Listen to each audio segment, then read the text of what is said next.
গুমের সাথে জড়িতরা আইনের আওতার বাইরে যেতে পারবে না বলে সংসদে জানিয়েছেন আইনমন্ত্রী। সেই সাথে কঠোর আইন প্রণয়নের কথাও জানান মন্ত্রী। প্রশ্নোত্তর পর্বে আইনমন্ত্রী জানান, গুমের শিকার ব্যক্তিদের মামলাগুলো যাচাই বাছাই চলছে। যে বা যারাই গুমের সাথে জড়িত তাদের শাস্তির আওতায় আনা হবে। এছাড়া 2018 সরকারি চাকরি বিধির 97 নম্বর আইনের সংশোধিত বিল পাশ করেছে সংসদ।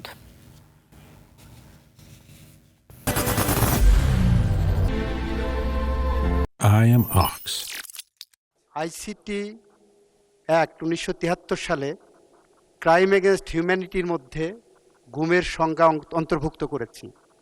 সেখানে বিচার হবে, তদন্ত হবে, একই সাথে এদিকে এটা করেছি। আবার গুম আইনে আমরা এটাকে ভিন্ন একটা তদন্তের কথা বলছি। ওখানে সর্বোচ্চ শাস্তি মৃত্যুদণ্ড কিংবা গুমের যারা অপরাধী সর্বোচ্চ শাস্তি মৃত্যুদণ্ড কিংবা যাবজ্জীবন কারাদণ্ড। গুমের যে আইনটার কথা বলা হয়েছে অর্ডিন্যান্সে, সেখানে 10 বছর পর্যন্ত সাজা দেওয়ার সুযোগ রাখা হয়েছে মাননীয় স্পিকার।